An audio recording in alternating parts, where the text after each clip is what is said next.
जय जगन्नाथ पिलाମାନେ ତୁମମାନଙ୍କୁ ମୋ ୟୁଟ୍ୟୁବ୍ ଚ୍ୟାନେଲ୍ ଲିପୁ କ୍ଲାସେସ୍କୁ ସ୍ୱାଗତ। ତ ଆଶା କରୁଛି ପିଲାମାନେ ସମସ୍ତେ ଭଲରେ ଥିବ। ତ ଆଜି ଆମେ ଦେଖିବା ପିଲାମାନେ +3 ଫର୍ଷ୍ଟ ସେମିଷ୍ଟର ପଲିଟିକାଲ ସାଇନ୍ସ ଅନର୍ସର ମେଜର 8 ପେପର ୟୁନିଟ୍ 1ର ଆମେ 5 ମାର୍କ କ୍ୱେଶ୍ଚନ୍ ଗୁଡ଼ିକୁ ଦେଖିବା। ତ ଆଉ ଡେରି ନ କରି ଚାଲ ପିଲାମାନେ କ୍ଲାସ୍ଟିକୁ ଷ୍ଟାର୍ଟ କରିବା ଏବଂ 5 ନମ୍ବର ବିଶିଷ୍ଟ ବା 5 ନମ୍ବର ବିଶିଷ୍ଟ ପ୍ରଶ୍ନ ଗୁଡ଼ିକୁ ଆମେ ଆଲୋଚନା କରିବା। ତ ଦେଖୁ ପିଲାମାନେ ପ୍ରଥମ କ୍ୱେଶ୍ଚନ୍ କ'ଣ କହିଥିଲା ନା ରାଷ୍ଟ୍ର ନିର୍ମାଣର ଅର୍ଥ ଓ ପ୍ରକୃତି ଆଲୋଚନା କର।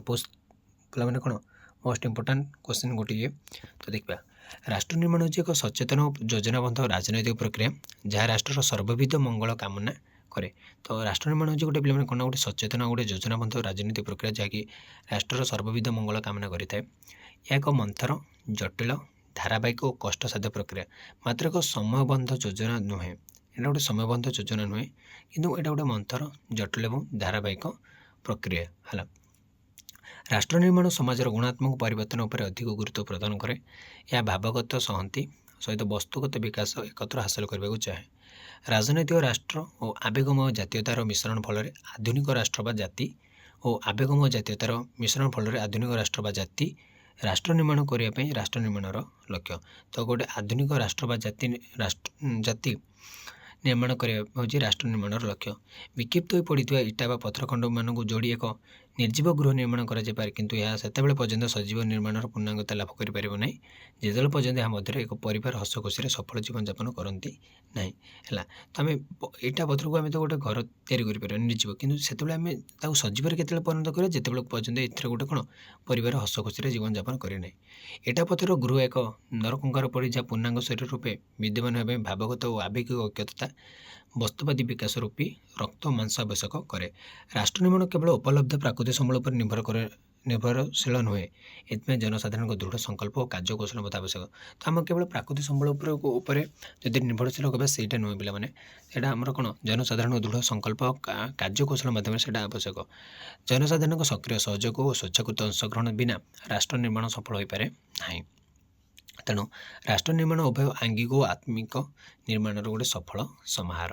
ତ ରାଷ୍ଟ୍ର ନିର୍ମାଣ ଏକ ପରସ୍ପର ସମ୍ପର୍କିତ ସାମଗ୍ରିକ ପ୍ରକ୍ରିୟା ଯାହା ଏକକାଳୀନ ରାଷ୍ଟ୍ର ସାମାଜିକ ରାଜନୈତିକ ଅର୍ଥନୈତିକ ଓ ଅନ୍ୟାନ୍ୟ କ୍ଷେତ୍ରରେ ପରିବର୍ତ୍ତନ ଆବଶ୍ୟକ କରେ। ତ ରାଷ୍ଟ୍ର ନିର୍ମାଣଟା ଗୋଟେ ସାମଗ୍ରିକ ପ୍ରକ୍ରିୟା ଯାହା ଗୋଟେ ରାଷ୍ଟ୍ରର ସାମାଜିକ ରାଜନୈତିକ ଏବଂ ଅର୍ଥନୈତିକ ଓ ଅନ୍ୟାନ୍ୟ କ୍ଷେତ୍ରରେ ଗୋଟେ ପରିବର୍ତ୍ତନ ଆବଶ୍ୟକ କରିଥାଏ।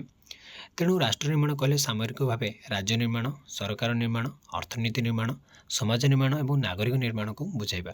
ତ ରାଷ୍ଟ୍ର ନିର୍ମାଣ ହେଉଛି ଏକ ପ୍ରଗାଢ଼ ସାମାଜିକ ବିପ୍ଳବ ଯେଉଁଥିରେ ସ୍ୱାଧୀନ ରାଜନୈତିକ ଭୂଖଣ୍ଡର ଜନସାଧାରଣ ସେମାନଙ୍କର ପାରମ୍ପରିକ ଆଞ୍ଚଳିକ ଓ ସଂକୀର୍ଣ୍ଣ ଆନୁଗତ୍ୟକୁ ଦମନ କରି ବା ପରିତ୍ୟାଗ କରି ସମୂହ ଭାବରେ ନିଜର ମାତୃଭୂମି ପ୍ରତି ଆନୁଗତ୍ୟ ପ୍ରକାଶ କରନ୍ତି ଏବଂ ରାଷ୍ଟ୍ରର ସାର୍ବଭୌମ କ୍ଷମତା ପ୍ରଭୁତ୍ୱକୁ ସ୍ୱୀକାର କରି ମହାଜାତୀୟ ସ୍ରୋତରେ ସାମିଲ ହୁଅନ୍ତି। ତ କହୁଛି ନା ପିଲାମାନେ, ତ ଯଦି ଆମେ ଦେଖିବା ରାଷ୍ଟ୍ର ନିର୍ମାଣ ହେଉଛି ଗୋଟେ ପ୍ରଗାଢ଼ ସାମାଜିକ ବିପ୍ଳବ ହେଲା, ଗୋଟେ ସୋସିଆଲ ରିଭଲ୍ୟୁସନ୍ ଯେଉଁଥିରେ କି ସ୍ୱାଧୀନ ରାଜନୈତିକ ଭୂଖଣ୍ଡର ଜନସାଧାରଣମାନେ ସେମାନଙ୍କର ପାରମ୍ପରିକ ଆଞ୍ଚଳିକ ଓ ସଂକୀର୍ଣ୍ଣ ଆନୁଗତ୍ୟକୁ ଦମନ ବା ପରିତ୍ୟାଗ କରି ସମ୍ପୂର୍ଣ୍ଣ ଭାବରେ ନିଜର ମାତୃଭୂମି ପ୍ରତି ଆନୁଗତ୍ୟ ପ୍ରକାଶ କରନ୍ତି। ତ ଯଦି ଆମେ ଏଥିରେ ଦେଖିବା ରାଷ୍ଟ୍ର ନିର୍ମାଣ ପାଇଁ ଅଧିମାନ୍ୟ ଅଗ୍ରାଧିକାର ଭିତରେ ଲକ୍ଷ୍ୟମାନ ସ୍ଥିର କରାଯାଏ ଏବଂ ସେସବୁ ହାସଲ କରିବା ନିମନ୍ତେ ଯୋଜନାବଦ୍ଧ କାର୍ଯ୍ୟକ୍ରମ ଗ୍ରହଣ କରାଯାଇଥାଏ। ଏଭଳି ଭାବରେ ଆମର ରାଷ୍ଟ୍ର ନିର୍ମାଣର ରହିଲା କ'ଣ ନା ଅର୍ଥ ଆଉ ପ୍ରକୃତି ଗୁଡ଼ିକ। ତ ରାଷ୍ଟ୍ର ନିର୍ମାଣର କାରକ ଗୁଡ଼ିକ କ'ଣ କ'ଣ ଦେଖିବା। ପ୍ରଥମେ ଆସିଲା ପିଲାମାନେ ଜାତୀୟ ସଂକେତ। ପ୍ରତ୍ୟେକ ରାଷ୍ଟ୍ରର ସୂକ୍ଷ୍ମ ଓ ସଂକ୍ଷିପ୍ତ ପରିଚୟ ନିମନ୍ତେ ଜାତୀୟ ବା ରାଷ୍ଟ୍ର ସଂକେତର ଆବଶ୍ୟକତା ଥାଏ। ପିଙ୍ଗଳ ଭେଙ୍କିୟାଙ୍କ ନକ୍ସାରେ ପ୍ରସ୍ତୁତ ଭାରତର ଜାତୀୟ ପତାକା ସମ୍ବିଧାନ ସଭାରେ 1947 ମସିହା ଜୁଲାଇ 22 ତାରିଖରେ ଗୃହୀତ ହୋଇଥିଲା ଏବଂ ବିଶ୍ୱକବି ରବୀନ୍ଦ୍ରନାଥ ଠାକୁରଙ୍କ ଦ୍ୱାରା ଜନଗଣ ମନ ଅଧିକ 1952 ମସିହାରେ ଜାତୀୟ ସଙ୍ଗୀତ ରୂପେ ଗ୍ରହଣ କରାଯାଇଥିଲା। ସେହିପରି ଅଶୋକ ସ୍ତମ୍ଭକୁ ସରକାରୀ ସଙ୍ଗୀତ ରୂପେ ଗ୍ରହଣ କରାଯାଇଛି। ତ ଏଗୁଡ଼ି ହେଉଛି ଗୋଟେ ଆମର ଜାତୀୟ ସଂକେତ। ତ ଜାତୀୟ ଲକ୍ଷ୍ୟ କ'ଣ ନା ପ୍ରତ୍ୟେକ ରାଷ୍ଟ୍ରର ରାଷ୍ଟ୍ର ନେତୃତ୍ୱ କ୍ଷମତାଶୀଳ ସରକାର ଜାତୀୟ ଲକ୍ଷ୍ୟମାନ ସବୁ ସ୍ଥିର କରନ୍ତି। ଏଇ ଆମ ଦେଶର ଲକ୍ଷ୍ୟ କ'ଣ ଓ ସେଗୁଡ଼ିକୁ ହାସଲ କରିବା ନିମନ୍ତେ ଉପଯୁକ୍ତ ନୀତି ସବୁ ନିର୍ଦ୍ଧାରଣ କରନ୍ତି। ଏହି ଲକ୍ଷ୍ୟ ସ୍ଥିର କରିବା ଓ ହାସଲ କରିବା ରାଷ୍ଟ୍ର ନିର୍ମାଣର ଖୁବ୍ ଗୁରୁତ୍ୱପୂର୍ଣ୍ଣ ଦିଗ। ଗୋଟିଏ ଲକ୍ଷ୍ୟକୁ ସ୍ଥିର କରିବା ତାକୁ ହାସଲ ମଧ୍ୟ କରିବା।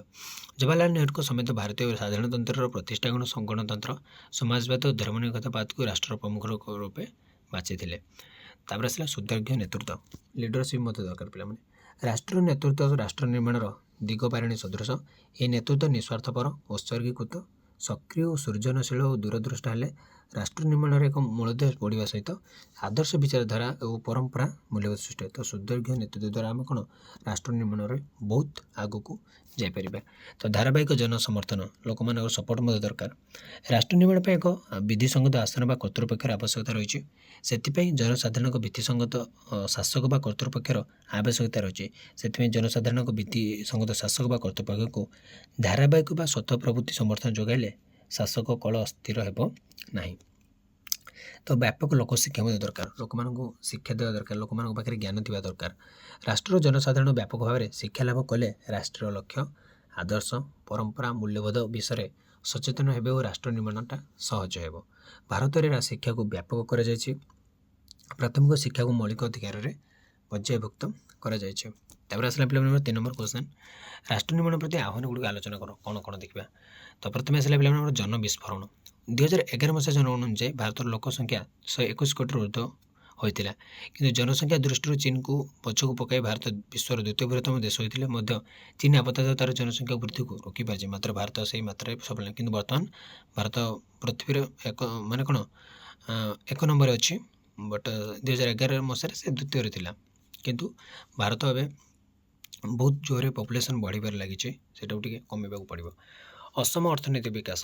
ଏପର୍ଯ୍ୟନ୍ତ 12 ଗୋଟି ପଞ୍ଚବାର୍ଷିକ ଯୋଜନା କାର୍ଯ୍ୟକାରୀ ହୋଇଥିଲେ ମଧ୍ୟ ଯୋଜନାର ସୁଫଳ ଦେଶର ସମସ୍ତ ଅଞ୍ଚଳ ଓ ସମସ୍ତ ସ୍ତରକୁ ସମାନ ଭାବେ ଛୁଇଁପାରେ ନାହିଁ। ବିହାର, ଓଡ଼ିଶା, ଝାଡ଼ଖଣ୍ଡ, ଛତିଶଗଡ଼, ମଧ୍ୟପ୍ରଦେଶ, ରାଜସ୍ଥାନ, ଉତ୍ତରପ୍ରଦେଶ ଭଳି ରାଜ୍ୟମାନେ ଦାରିଦ୍ର୍ୟ ଓ ଅନୁନ୍ନତର ଦାଉ ସାହୁଥିବା ବେଳେ ଅନ୍ୟ କେତେକ ରାଜ୍ୟ ଭଲ ପ୍ରଗତି କରିପାରିଛନ୍ତି। ସବୁଆଡ଼େ ଠିକ୍ ଭାବରେ ସେମିତି ହେଇନାହିଁ। ତ ଦୁର୍ନୀତି ମଧ୍ୟ ଦେଖିବାକୁ ମିଳୁଛି, ଯେଉଁଟାକି ଗୋଟେ ଆହ୍ୱାନ ଆମର ରାଷ୍ଟ୍ର ନିର୍ମାଣ ପ୍ରତି। ଭାରତର ରାଷ୍ଟ୍ର ନିର୍ମାଣ ଯୋଜନା ଓ ଦୁର୍ନୀତି ଏକ କ୍ୟାନ୍ସର ରୋଗ ଭଳି ଆକ୍ରାନ୍ତ କରି ଚାଲିଛି। ଦୁର୍ନୀତି ବର୍ତ୍ତମାନ ଏକ ସାଧାରଣ ଘଟଣାରେ ପରିଣତ ହୋଇଗଲାଣି। ଶାସନତନ୍ତ୍ର ସମେତ ସମାଜର ସବୁ ସ୍ତରକୁ ଏହା ସ୍ପର୍ଶ କରିଗଲାଣି। ଯୋଜନା କାର୍ଯ୍ୟକ୍ରମ ଓ ପ୍ରକଳ୍ପମାନଙ୍କ ପାଇଁ ଉପଲବ୍ଧ ଅର୍ଥ କାର୍ଯ୍ୟକ୍ଷେତ୍ରରେ ପହଞ୍ଚିବା ବେଳକୁ 50% ଉର୍ଦ୍ଧ୍ୱ ବାଟ ମରଣା ହୋଇଯାଉଛି। ରାଜନେତା ଓ ପ୍ରଶାସକମାନଙ୍କ ମଧ୍ୟଚନ୍ଦ୍ରିକାର କୁଫଳ ଭୋଗୁଛନ୍ତି ସାଧାରଣ ଜନତା। ତ ଏଇଟା ଗୋଟେ କରପସନ୍ ତ ଏବେ ଗୋଟେ ବହୁତ ବଡ଼ ଜିନିଷ ପିଲାମାନେ ସବୁ କ୍ଷେତ୍ରରେ। ତାର ଆସିଲା ଦାରିଦ୍ର୍ୟତା। ଦେଶର ପ୍ରାୟ 1/3 ଲୋକ ଦାରିଦ୍ର୍ୟ, କ୍ଷୁଧା, ପୃଷ୍ଟିହୀନତା, ରୋଗ, ଅବହେଳାର ଶିକାର ହୋଇ ସେମାନେ ଅକଥନୀୟ ଯନ୍ତ୍ରଣା ଭୋଗ କରୁଛନ୍ତି। ବିଭିନ୍ନ ଅର୍ଥନୈତିକ ଯୋଜନା ଓ କାର୍ଯ୍ୟକ୍ରମର ସଫଳ ସେମାନେ ପାଇପାରୁନାହାନ୍ତି ଅଥବା ଯାହା ପାଉଛନ୍ତି ତାହା ଯଥେଷ୍ଟ ନୁହେଁ। କେତେକ କ୍ଷେତ୍ରରେ ଦୁର୍ନୀତି, ଲାଞ୍ଚ, ସରକାରୀ ନୀତି ନିୟମ ଓ କଟକଣା ଜନିତ ଜଟିଳ ପରିସ୍ଥିତି ଯୋଗୁଁ ସେମାନେ ମଧ୍ୟ ଏଥିରୁ ବଞ୍ଚିତ ହେଉଛନ୍ତି, ଯାହା ରାଷ୍ଟ୍ର ନିର୍ମାଣକୁ ଗୋଟେ ପ୍ରଭାବିତ କରୁଛି। ତାପରେ ଆସିଲା ନିରକ୍ଷରତା। 2011 ମସିହାର ଜନଗଣନା ଅନୁଯାୟୀ ପ୍ରାୟ ଦେଶର 26% ଲୋକ ନିରକ୍ଷର ଅର୍ଥାତ୍ ଅକ୍ଷର ଶିଖି ନାହାନ୍ତି। ଅବଶିଷ୍ଟ ପ୍ରାୟ 74% ସାକ୍ଷରଙ୍କ ମଧ୍ୟରୁ ପ୍ରକୃତ ଶିକ୍ଷକଙ୍କ ସଂଖ୍ୟା ବହୁତ କମ୍ ହେବେ। ଖାଲି 74% ଅଫିସିଆଲ ଲେଟର, ବଟ୍ ପ୍ରକୃତରେ ସେମିତି ନାହିଁ। ପ୍ରାଥମିକ ଶିକ୍ଷା, ପୌଢ଼ ଶିକ୍ଷା ଓ ଅଣଆନୁଷ୍ଠାନିକ ଶିକ୍ଷା ଆଦିରେ ସରକାର ବହୁ ଅର୍ଥ ବ୍ୟୟ କରୁଥିଲେ ମଧ୍ୟ କୌଣସି ସୁଫଳ ମିଳିନାହିଁ। ଏବେ ପର୍ଯ୍ୟନ୍ତ କିଛି ମିଳିନାହିଁ ପିଲାମାନେ। ଆସିଲା ଅନୁଷ୍ଠାନମାନଙ୍କର ଅବକ୍ଷୟ। ତ ବ୍ୟବସ୍ଥାପିକା, କାର୍ଯ୍ୟପାଳିକା, ଅମଲାତନ୍ତ୍ର, ନିର୍ବାଚନ ଆୟୋଗ ଆଦି ସ୍ୱୀକୃତ ଅନୁଷ୍ଠାନଗୁଡ଼ିକ ନିଜର ମୌଳିକ ମୂଲ୍ୟବୋଧ ହରାଇ ବସନ୍ତି। ଗଣତନ୍ତ୍ର ନେତାତନ୍ତ୍ରରେ ପରିଣତ ହେଲା। ତ ନେତାମାନଙ୍କ ତନ୍ତ୍ର ଚାଲିଛି ଆଉ ଲୋକମାନଙ୍କ ତନ୍ତ୍ରରେ ଚାଲିନାହିଁ ବା ଗଣତନ୍ତ୍ରରେ। ବଂଶ ପରମ୍ପରା କ୍ରମେ କେତେକ ସ୍ଥାନରେ ଶାସନ ନିୟନ୍ତ୍ରିତ ହେଉଛି। ତାପରେ ଆସିଲା ସାମାଜିକ ନ୍ୟାୟର ତାତ୍ପର୍ଯ୍ୟ ବର୍ଣ୍ଣନା କର। ଦେଖିବେ ପିଲାମାନେ, ସାମାଜିକ ନ୍ୟାୟ ଅପେକ୍ଷାକୃତ ଭାବରେ ନ୍ୟାୟ ସମ୍ପର୍କିତ ଏକ ନୂତନ ଧାରଣା। ସମାଜରେ ଥିବା କୃତ୍ରିମ ଭେଦଭାବ ଦୂର କରି ସମସ୍ତ ବର୍ଗକୁ ସମାନ ଅଧିକାର ସୁବିଧା ସୁଯୋଗ ପ୍ରଦାନ କରାଗଲେ ସାମାଜିକ ନ୍ୟାୟଟା ପ୍ରତିଷ୍ଠା ହେବ। ସମସ୍ତଙ୍କୁ ସମାନ ସୁବିଧା ଯଦି ଆମେ ଯୋଗାଇ ପାରିବା ତାହେଲେ ଆମ ସମାଜରେ ଗୋଟେ କ'ଣ ଉଚିତ ନ୍ୟାୟ ବା ସାମାଜିକ ନ୍ୟାୟ ଗୋଟେ ପ୍ରତିଷ୍ଠା ହୋଇପାରିବ। ବିଶେଷ କରି ସମାଜରେ ଥିବା ଦୁର୍ବଳ, ଅବହେଳିତ, ନିଷ୍ପେଷିତ ଲୋକମାନଙ୍କର ସ୍ୱାର୍ଥ ରକ୍ଷଣ କରି ସେମାନଙ୍କୁ ସମାଜର ମୁଖ୍ୟସ୍ରୋତରେ ସାମିଲ କରିବା ସାମାଜିକ ନ୍ୟାୟର ଲକ୍ଷ୍ୟ। ତ ସାମାଜିକ ନ୍ୟାୟ ସମ୍ବନ୍ଧୀୟ ଧାରଣା ଦୁଇଟି ଅର୍ଥରେ ବ୍ୟବହୃତ ହୋଇଥାଏ। ଗୋଟେ ହେଉଛି ସାମାଜିକ ନ୍ୟାୟ ହେଉଛି ସମାଜରେ ସମସ୍ତ ନାଗରିକମାନଙ୍କ ବିକାଶ ସାଧନ ପାଇଁ ସମାନ ସୁବିଧା ସୁଯୋଗ ଓ ଅଧିକାର ପ୍ରଦାନ କରିବା। ଯଦି ଆମେ ନାସ୍ତିବାଚକ ଅର୍ଥରେ ଦେଖିବା, ଏହା ହେଉଛି ସମାଜରେ ଥିବା ଭେଦଭାବ ଓ ବୈଷମ୍ୟ ଗୁଡ଼ିକୁ ଦୂର କରି ଗୋଟେ ସମତୁଲ୍ୟ ସମାଜ ଗଠନ କରିବା। ଅନ୍ୟ ଅର୍ଥରେ କହିଲେ ସମାଜରୁ ଅସମାନତା, ଅତ୍ୟାଚାର, ଭେଦଭାବ ଦୂର କରି ଗୋଟେ ନ୍ୟାୟପୂର୍ଣ୍ଣ ସମାଜ ଗଠନ କରିବା ସାମାଜିକ ନ୍ୟାୟର ଗୋଟେ ଲକ୍ଷ୍ୟ ଧାର୍ଯ୍ୟ କରିଥାଏ। ତ ଏଭଳି ଭାବରେ ପିଲା ଆମର ରହିଛି କ'ଣ ନା ସାମାଜିକ ନ୍ୟାୟର ତାତ୍ପର୍ଯ୍ୟ ଗୁଡ଼ିକ। ତାହେଲେ ଆମେ ଦେଖିବା ଗୋଟେ ଜନମଙ୍ଗଳ ରାଷ୍ଟ୍ରର ଅର୍ଥ ଆଉ ଏହାର ଐତିହାସିକ ପୃଷ୍ଠଭୂମିକା। ତ 19 ଶତାବ୍ଦୀର ଶିଳ୍ପଭିତ୍ତିକ ପୁଞ୍ଜିବାଦର କୁଫଳର ପ୍ରତିକାର ପାଇଁ ଜନମଙ୍ଗଳ ରାଷ୍ଟ୍ରର ଉତ୍ପତ୍ତି, ଶିଳ୍ପ ବିପ୍ଳବ ଓ ପୁଞ୍ଜିବାଦ ଯୋଗୁଁ ପାଶ୍ଚାତ୍ୟ ଦେଶମାନଙ୍କରେ ଅର୍ଥନୈତିକ ବୈଷମ୍ୟ, ସାମାଜିକ ଅତ୍ୟାଚାର ଓ ଶୋଷଣ ବୃଦ୍ଧି ପାଇଲା। ହେଲା, କ'ଣ ପାଇଁ ବୃଦ୍ଧି ପାଇଲା ଜାଣିପାରିଲ ପିଲାମାନେ? ହେଲା, ପୁଞ୍ଜିବାଦ ଯୋଗୁଁ ଶିଳ୍ପାୟନ ଓ ଶହରୀକରଣ ଦୁର୍ଗୁଣ ଗୁଡ଼ିକୁ ଦୂର କରିବା ଓ ରାଷ୍ଟ୍ର ଆଇନ ବଳରେ ନାନା ପଦକ୍ଷେପ ନେଲା ଓ ନାଗରିକମାନଙ୍କର ମଙ୍ଗଳ ପାଇଁ ଜନକଲ୍ୟାଣ କାର୍ଯ୍ୟ ଆରମ୍ଭ କଲା। ରାଷ୍ଟ୍ରର ଏହି ନୂତନ ଭୂମିକାକୁ ଜନମଙ୍ଗଳ ରାଷ୍ଟ୍ର ରୂପେ ଅଭିହିତ କରାଗଲା। ଜନମଙ୍ଗଳ ରାଷ୍ଟ୍ର ଧାରଣା ପ୍ରଥମେ ଇଂଲଣ୍ଡରେ ପ୍ରସାର ହୋଇଥିଲା। ମନେ ରଖ ପିଲାମାନେ, ଜନମଙ୍ଗଳଟା 1947 ମସିହାରେ ଇଂଲଣ୍ଡର ସାମାଜିକ ବୀମା ଉପରେ ବେଭେରିଜ୍ ରିପୋର୍ଟ ପ୍ରତ୍ୟେକ ବ୍ୟକ୍ତିଙ୍କ ପାଇଁ ଜାତୀୟ ସର୍ବନିମ୍ନ ଚିଠା ପ୍ରସ୍ତୁତ କରି ଜନମଙ୍ଗଳ ରାଷ୍ଟ୍ରର ଭିତ୍ତି ସ୍ଥାପନ କଲା। ଏହି ରିପୋର୍ଟରେ ଲୋକମାନଙ୍କର ଅଭାବ, ଅସ୍ୱାସ୍ଥ୍ୟ, ଅଜ୍ଞତା, ଅପରିଚ୍ଛନ୍ନତା ଓ ଅଳସୁଆମୀ ପରି 5ଟି ମନ୍ଦାବସ୍ଥାର ବିଲୋପ ପାଇଁ ଗୁରୁତ୍ୱ ଦେଲା। ତ ଶୈଶବରୁ ଶ୍ମଶାନ ଯାଏଁ ବୀମା ସପକ୍ଷରେ ବେଭେରିଜ୍ ରିପୋର୍ଟ ମଧ୍ୟ ଦେଇଥିଲା। ଏହି ରିପୋର୍ଟ ଅନୁଯାୟୀ ଇଂଲଣ୍ଡରେ ବିରାଟ ସାମାଜିକ ବୀମା ପ୍ରଚଳିତ ହୋଇଥିଲା। ତ ଏଥିପୂର୍ବରୁ 1930 ଦଶକରେ ବିରାଟ ମାନ୍ଦାବସ୍ଥା ଦୂର କରିବା ପାଇଁ ଆମେରିକାର ରାଷ୍ଟ୍ରପତି ଫ୍ରାଙ୍କଲିନ୍ ଡି ରୁଜଭେଲ୍ଟ କେତେକ ପ୍ରଗତିଶୀଳ ପଦକ୍ଷେପ ମଧ୍ୟ ଗ୍ରହଣ କରିଥିଲେ। ତ ଏଭଳି ଭାବରେ ଆମର କ'ଣ ନା ଜନମଙ୍ଗଳ ରାଷ୍ଟ୍ରଟି ଷ୍ଟାର୍ଟ ହେଇଥିଲା। ତ ତା ସହିତ ରୁଜଭେଲ୍ଟ ନ୍ୟୁ ଡିଲ୍ କାର୍ଯ୍ୟକ୍ରମ ମଧ୍ୟ ଗୋଟେ ରାଷ୍ଟ୍ର ସମ୍ବନ୍ଧରେ ଧାରଣା ସୃଷ୍ଟି କରିଥିଲେ। ଦ୍ୱିତୀୟ ବିଶ୍ୱଯୁଦ୍ଧ ଆମେ ଯାଇକି 1939-1945 ପୃଥିବୀର ଅର୍ଥନୀତିକୁ ସମ୍ପୂର୍ଣ୍ଣ ବିପର୍ଯ୍ୟସ୍ତ କରିଦେବାରୁ ଲକ୍ଷ ଲକ୍ଷ ଲୋକଙ୍କ ଜୀବନ ସହିତ ସେଇଟା ଗୋଟେ ଦୁର୍ବିଷହ ହୋଇପଡ଼ିଥିଲା। ରାଷ୍ଟ୍ରମାନେ ଏଭଳି ପରିସ୍ଥିତିରେ ରାଷ୍ଟ୍ରନୀତି ଓ କାର୍ଯ୍ୟକ୍ରମ ଦ୍ୱାରା ରାଷ୍ଟ୍ର ନିର୍ମାଣ କାର୍ଯ୍ୟ ହାତକୁ ନେଇ ନାନା କଲ୍ୟାଣ କାର୍ଯ୍ୟ କଲେ ଓ ଜନମଙ୍ଗଳ ରାଷ୍ଟ୍ର ମୂଳତ୍ୱକୁ ସେ ଦୃଢ଼ କରିଥିଲେ। ଏଭଳି ଭାବରେ ଚାଲିଥିଲା ପିଲାମାନେ। ଜନମଙ୍ଗଳ ରାଷ୍ଟ୍ରର ତତ୍ତ୍ୱର ମୂଲ୍ୟାୟନ କର ଦେଖିବା। ତ ସର୍ବନିମ୍ନ ମୌଳିକ ସୁବିଧା ସୁଯୋଗର ପ୍ରତିଶ୍ରୁତି। ଜନମଙ୍ଗଳ ରାଷ୍ଟ୍ର ସମାଜର ପ୍ରତ୍ୟେକ ବ୍ୟକ୍ତିକୁ ଜୀବନ ଧାରଣ କରିବା ପାଇଁ ସର୍ବନିମ୍ନ କିଛି ମୌଳିକ ସୁବିଧା ଯୋଗାଇ ଦେବାର ପ୍ରତିଶ୍ରୁତି ଦେଇଥାଏ। ଗୋଟେ ଜନମଙ୍ଗଳ ରାଷ୍ଟ୍ର ହେଲା କିଛିଟା ମୌଳିକ ସୁବିଧା ସର୍ବନିମ୍ନ କର୍ମ ନିଯୁକ୍ତି ଅଥବା ବିଭିନ୍ନ ଆର୍ଥିକ ଓ ସାମାଜିକ ନିରାପତ୍ତା ଯୋଜନା ମାଧ୍ୟମରେ ଜନମଙ୍ଗଳ ରାଷ୍ଟ୍ର ଏହି ପ୍ରତିଶ୍ରୁତି ପୂରଣ କରିଥାଏ। ସକାରାତ୍ମକ ରାଷ୍ଟ୍ର ଯଦି ଆମେ ଦେଖିବା, ଜନମଙ୍ଗଳ ରାଷ୍ଟ୍ର ଗୋଟେ ସକାରାତ୍ମକ ରାଷ୍ଟ୍ର। ଏହି ରାଷ୍ଟ୍ର ପୋଲିସ ରାଷ୍ଟ୍ର ଭଳି ସୁରକ୍ଷା କାର୍ଯ୍ୟକ୍ରମ ନକରି ବ୍ୟକ୍ତି ଓ ସମାଜର ସାମଗ୍ରିକ ଉନ୍ନତି ନିମନ୍ତେ ସେ ଗୁରୁତ୍ୱ ଆରୋପ କରିଥାଏ। ଏଠାରେ ରାଷ୍ଟ୍ର କ୍ଷମତାର ଉପକରଣ ହୋଇ ସମାଜ ସେବା ଓ ଜନକଲ୍ୟାଣର ମାଧ୍ୟମ ହୋଇଥାଏ। ଜନମଙ୍ଗଳ ରାଷ୍ଟ୍ର ବ୍ୟକ୍ତିର ଜନ୍ମଠାରୁ ମୃତ୍ୟୁ ପର୍ଯ୍ୟନ୍ତ ଯତ୍ନ ନେଇଥାଏ ହେଲା। ତାପରେ ଆସିଲା ଜନମଙ୍ଗଳ ଓ ଜନସେବା। ଜନମଙ୍ଗଳ ରାଷ୍ଟ୍ର ଜନସେବା ଓ ଜନମଙ୍ଗଳ ଉପରେ ଗୁରୁତ୍ୱ ଆରୋପ କରିଥାଏ। ଏହି ରାଷ୍ଟ୍ର ଶିକ୍ଷା, ସ୍ୱାସ୍ଥ୍ୟ ସେବା, ବିଧବା ଭତ୍ତା, ବାର୍ଦ୍ଧକ୍ୟ ଭତ୍ତା, ଦରିଦ୍ର ଅସହାୟମାନଙ୍କ ପାଇଁ ସାହାଯ୍ୟ ଆଦି ଜନକଲ୍ୟାଣ କାର୍ଯ୍ୟ କରିଥାଏ। ରାଷ୍ଟ୍ରଠାରୁ ସେବା ପାଇବା ଲୋକମାନଙ୍କର ଏକ ଅଧିକାର। ଏହା ଅନୁଗ୍ରହ ନୁହେଁ। ଜନମଙ୍ଗଳ ରାଷ୍ଟ୍ରରେ ବ୍ୟକ୍ତିକୁ କେବଳ ଜନ୍ମ ନେବା ହୁଏ ଯେ ରାଷ୍ଟ୍ର ବାକି ସବୁ କାର୍ଯ୍ୟ ସମ୍ପାଦନ କରିଥାଏ ଜନମଙ୍ଗଳ ରାଷ୍ଟ୍ରରେ। ଆସିଲା ସାମାଜିକ ଓ ଅର୍ଥନୈତିକ ନ୍ୟାୟ। ଜନମଙ୍ଗଳ ରାଷ୍ଟ୍ର ସମାଜର ଜାତି, ଧର୍ମ, ବର୍ଣ୍ଣ, ଲିଙ୍ଗ, ଅଞ୍ଚଳ ଇତ୍ୟାଦି ଭିତ୍ତିରେ ବ୍ୟକ୍ତିଗତ ମଧ୍ୟରେ ଭେଦଭାବ ଦୂର କରି ସାମାଜିକ ସମତା ଓ ନ୍ୟାୟ ପ୍ରତିଷ୍ଠା କରିବାକୁ ଚେଷ୍ଟା କରିଥାଏ। ତ ଏହା ସମାଜରେ କ'ଣ ଧନୀ ଦରିଦ୍ରଟିଏ ଦୂର କରି ତାରତମ୍ୟକୁ ଦୂର କରିଥାଏ ଓ ଅର୍ଥନୈତିକ ସମାନତା ଓ ନ୍ୟାୟ ପ୍ରତିଷ୍ଠା ପାଇଁ ସେ ଉଦ୍ୟମ କରିଥାଏ। ତାର ଆସିଲା ପିଲାମାନଙ୍କର ନା ମିଶ୍ରିତ ଅର୍ଥନୀତି। ଜନମଙ୍ଗଳ ରାଷ୍ଟ୍ର ବ୍ୟକ୍ତିବାଦ ଓ ସମାଜବାଦର ଉଗ୍ରରୂପ ଆର୍ଥିକ ନୀତି ପରିହାର କରି ମିଶ୍ରିତ ଅର୍ଥନୀତିର ଅନୁସରଣ କରେ। ଏଠାରେ ଉଭୟ ରାଷ୍ଟ୍ରୀୟ ଓ ଘରୋଇ ଅର୍ଥନୈତିକ ଉଦ୍ୟୋଗୀମାନେ ଜାତୀୟ ବିକାଶରେ ଅଂଶଗ୍ରହଣ କରିଥାନ୍ତି। ଏହି ରାଷ୍ଟ୍ର ଯୋଜନା ମାଧ୍ୟମରେ ଜାତୀୟ ଅର୍ଥନୈତିକ ପରିଚାଳନା ବିକାଶ ଉପରେ ଗୁରୁତ୍ୱ ଦେଇଥାଏ। ତ ସକାରାତ୍ମକ କାର୍ଯ୍ୟାନୁଷ୍ଠାନ ନୀତି କାହିଁକି ନା ଏଇଟା ଆମର କ'ଣ ଯେଉଁ ସମାଜରେ ଅବହେଳିତ ବର୍ଗ ରହିଲେ ଯେମିତି ଅନୁସୂଚିତ ଜାତି, ଜନଜାତି, ପଛୁଆ ଜାତି ଏବଂ ମହିଳା ଯୁଗ ଯୁଗ ଧରି ସମାନ ସୁବିଧା ସୁଯୋଗ ଓ ଅଧିକାରରୁ ବଞ୍ଚିତ ହୋଇ ଆସୁଛନ୍ତି। ଏହି ଅବହେଳିତ ଶ୍ରେଣୀକୁ ସ୍ୱତନ୍ତ୍ର ସୁବିଧା ପ୍ରଦାନ କରି ସେମାନଙ୍କ ସମାଜର ମୁଖ୍ୟ ସ୍ରୋତକୁ ଆଣିବା ହେଉଛି ସକାରାତ୍ମକ କାର୍ଯ୍ୟାନୁଷ୍ଠାନ ନୀତିର ମୂଳ ଲକ୍ଷ୍ୟ।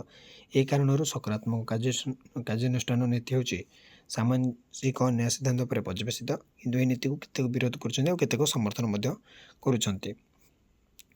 ତ କେଉଁ ଅତୀତ କାଳରୁ ଭାରତର ଆଦିବାସୀ, ହରିଜନ ଓ ମହିଳାମାନେ ସେମାନଙ୍କର ଅଧିକାରରୁ, ସେବାରୁ ଓ ଦ୍ରବ୍ୟର ଉପଭୋଗରୁ ବଞ୍ଚିତ ହେଉଛନ୍ତି। ଅର୍ଥାତ୍ ସେମାନେ ଏକ ମର୍ଯ୍ୟାଦାପୂର୍ଣ୍ଣ ଓ ସମ୍ମାନଜନକ ଜୀବନ ବିତାଇବାରେ ଅକ୍ଷମ ହେଉଛନ୍ତି। ତେଣୁ ସେମାନଙ୍କୁ ସ୍ୱତନ୍ତ୍ର ସୁବିଧା ସୁଯୋଗ ପ୍ରଦାନ କରିବା ପାଇଁ ସକାରାତ୍ମକ କାର୍ଯ୍ୟାନୁଷ୍ଠାନ ନୀତି ସୃଷ୍ଟି କରାଯାଇଛି। ସେମାନଙ୍କୁ ସରକାରଙ୍କ ଦ୍ୱାରା ପକ୍ଷପାତ ଓ ସୁବିଧା ପ୍ରଦାନମୂଳକ ଉପଚାରକୁ ବିଭିନ୍ନ ନାମ ଯଥା ସୁରକ୍ଷାତ୍ମକ ଭେଦଭାବ, ସକାରାତ୍ମକ ଭେଦଭାବ ଓ ଓଲଟା ଭେଦଭାବ ଇତ୍ୟାଦି ନାମରେ ବିଦ୍ୱାନମାନେ ନାମକରଣ କରିଛନ୍ତି। ସକାରାତ୍ମକ କାର୍ଯ୍ୟାନୁଷ୍ଠାନ ନୀତିର ବିଭିନ୍ନ ରୂପଗୁଡ଼ିକ ହେଲା ସଂରକ୍ଷଣ, ଆଗକୁ ବଢ଼ାଇବା କାର୍ଯ୍ୟକ୍ରମ, ଏଭଳି ଭାବରେ ଅନେକ ଗୁଡ଼ିଏ କାର୍ଯ୍ୟକ୍ରମ ଦେଖିବାକୁ ମିଳିଛି। ତ ସକାରାତ୍ମକ କାର୍ଯ୍ୟର ଅର୍ଥ ହେଲା ଯେ ସରକାର ସମାଜର ନିମ୍ନବର୍ଗ ପାଇଁ ବିଶେଷ ସୁବିଧା ନୀତି ପ୍ରୟୋଗ କରି ବିଭିନ୍ନ ଜାତି ମଧ୍ୟରେ ଥିବା ଢାଞ୍ଚାଗତ ଅସମାନତାକୁ ଦୂର କରିବେ। ମାନେ ଯିଏ ତଳ ମାନେ କ'ଣ ନା ନିମ୍ନ ବର୍ଗରେ ଯିଏ ରହିଲା ସେମାନଙ୍କୁ ଟିକେ ସୁବିଧା ଅଧିକ ଦେବା ଏବଂ ଅସମାନତାଟାକୁ ଦୂର କରିବା। ସାମାଜିକ ସୁବିଧାରୁ ବଞ୍ଚିତ ଆଦିବାସୀ, ଦଳିତ ଓ ପଛୁଆ ଶ୍ରେଣୀ ପାଇଁ ସମାଜରେ ଗୁରୁତ୍ୱପୂର୍ଣ୍ଣ ବସ୍ତୁ ଓ ସେବାର ସ୍ୱଳ୍ପକାଳୀନ ପାଇଁ ପୁନଃ ଆବଣ୍ଟନ କରାଗଲେ ସମାଜର ଅସମାନତାକୁ ଦୂର କରାଯାଇପାରିବ। ଯଦିଓ ବିଶେଷ ସୁବିଧା ପ୍ରଦାନରୁ ସକାରାତ୍ମକ କାର୍ଯ୍ୟର ବିକଳ୍ପ ରୂପରେ ପ୍ରୟୋଗ କରାଯାଇଛି, କିନ୍ତୁ ବାସ୍ତବରେ ଏହା ସମାଜର ନିର୍ଦ୍ଦିଷ୍ଟ ଜାତିର ସଦସ୍ୟଙ୍କ ଦାବିକୁ ସାମିଲ କରାଯାଏ। ଏଭଳି ଭାବରେ ସକାରାତ୍ମକ କାର୍ଯ୍ୟର ଅର୍ଥ ହେଲା ପଛୁଆ, ଆଦିବାସୀ ଓ ହରିଜନଙ୍କୁ ଚାକିରି ଓ ଶିକ୍ଷା କ୍ଷେତ୍ରରେ ଅଧିକ ସୁବିଧା ପ୍ରଦାନ କରିବା। ତ ଏଇଭଳି ଭାବରେ ପିଲା ଆମର 5 ମାର୍କ କ୍ୱେଶ୍ଚନ୍ ଗୁଡ଼ିକ ରହିଥିଲା।